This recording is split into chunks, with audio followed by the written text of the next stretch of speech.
Welcome to The Explainer. All right, today we're going to tackle something huge, game theory. It's this powerful way of thinking that, trust me, can help you understand pretty much everything, from why nations act the way they do, all the way down to your own daily choices. So to get started, let's just listen to this chilling quote. It's from John von Neumann, the guy who basically invented game theory, and he said it during the Cold War. It just perfectly captures the terrifying logic of that time, when the smartest people on the planet were caught in this standoff, trying to figure out how to play a game where losing meant, well, losing everything. And that right there, that gets us to the central puzzle we're going to try and solve today. Why is it that perfectly smart, rational people and countries keep making choices that end up hurting everyone involved? The answer, it turns out, is all in the structure of the games we're forced to play. It all starts with this one scenario that just seems impossible to win. It's a paradox that was perfectly, and I mean terrifyingly, illustrated by the nuclear arms race. I mean, just think about this number for a second. It's insane. Both the US and the Soviet Union knew that a full-blown nuclear war was completely unwinnable. There's no victory there. And yet they were stuck in this loop, just pouring trillions of dollars into building more and more weapons, making the world more dangerous and draining their own economies.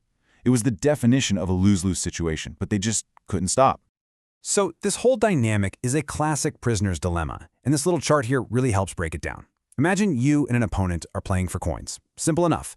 If you both agree to cooperate, you both do pretty well. You each get 3 coins. But look at what happens if you decide to defect while they cooperate. Boom. You get the jackpot, 5 coins, and they get nothing. But here's the risk. What if you both try to screw the other one over? Well, then you both end up with just 1 measly coin. So, what's your move? And here's the crazy part, the real dilemma. No matter what the other person does, your best move is always to defect. Think about it. If they cooperate, you get 5 coins instead of 3 by defecting. If they defect, well, you're still better off defecting to get 1 coin instead of 0. The best outcome for the group is for everyone to cooperate, but that temptation to just look out for yourself is huge. So this is the crucial point, right? When you can't trust the other player, the most logical, rational, self-interested choice for you leads to a terrible result for everyone. Both prisoners rat each other out, and both superpowers keep building bombs. So, how do we get out of this trap? Well, first, we've got to decode the game itself. Let's get ourselves a few of the basic tools from the Game Theory Toolkit. At its core, game theory is really just a simple framework for thinking about, well, any situation where what happens to you depends on what someone else does. We're talking business deals, global politics, even something as simple as figuring out who's going to do the dishes tonight. Okay, a super important idea here is the Nash equilibrium, named for the mathematician John Nash.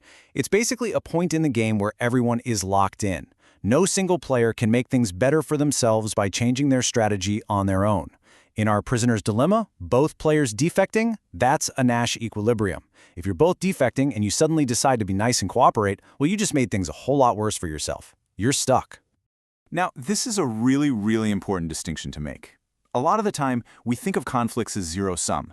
You know, there's a fixed pie, and for me to get a bigger slice, your slice has to get smaller. But the truth is, most situations in life are actually non-zero-sum. It's possible for both of us to win. The pie can actually get bigger for everyone. We can find those win-win scenarios.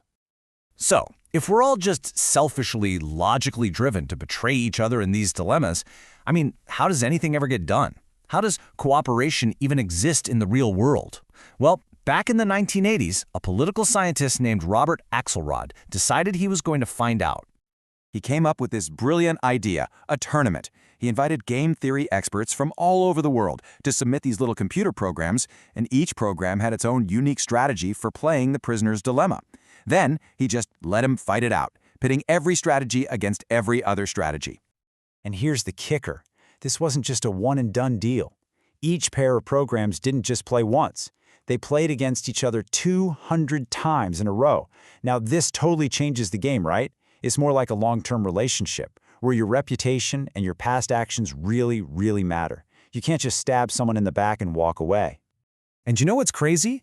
The winner wasn't some super complex Machiavellian strategy. Nope, it was one of the simplest ones submitted. It was called tit for tat, and it had just 2 simple rules. 1, always cooperate on the first move. Be nice. 2, after that, just do whatever your opponent did on their last turn. You cooperate, I cooperate. You defect, I defect. Simple.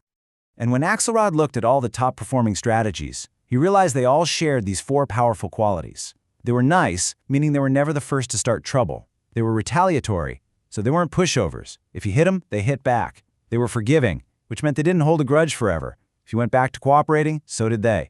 And finally, they were clear. Their strategy was so simple that their opponents could easily figure out the pattern and build trust. Okay, so this is cool as a computer simulation, but what does it actually mean for us in the real world? Well, it turns out this is basically a blueprint for solving some of our biggest problems and just navigating our own lives a lot better. And this isn't just theory. Nobel Prize winner Elinor Ostrom proved this in the real world. She spent her career studying how small communities manage shared resources, things like forests or fisheries. And she found that they consistently avoided total collapse, that tragedy of the commons, not because they were all saints, but because they communicated. They built trust, they created shared rules, and they made sure there were consequences for breaking them. So how can you use this in your own life? Well, in pretty much any conflict, you can change the game. First, stop and actually look for an outcome that's good for both of you, a win-win. Then, break the problem down into smaller, repeatable steps. This helps build trust and turns one giant, high-stakes game into a series of smaller, more cooperative ones. You know, understanding game theory also helps us see the little mental traps we fall into all the time. A classic one is the sunk cost fallacy. This is that irrational feeling that you have to keep doing something, even if it's making you miserable, just because you've already invested so much time or money into it. We all do this with small stuff, right? Like forcing yourself to finish a terrible book just because you're already 100 pages in. But think about how this plays out with the huge life decisions, like staying in a career you hate or a PhD program you know isn't right for you, just because you've already spent years on it. Recognizing the game you're playing lets you cut your losses and make the best choice for the person you are today. So, I want to leave you with this question. Think about the games you're playing right now, at work, at home, in your life. What are they? And more importantly, how could you start to change the rules? Because seeing that you're in a game is the first step, but realizing you have the power to communicate, to build trust, and to play for a better outcome, well, that's where the real winning begins.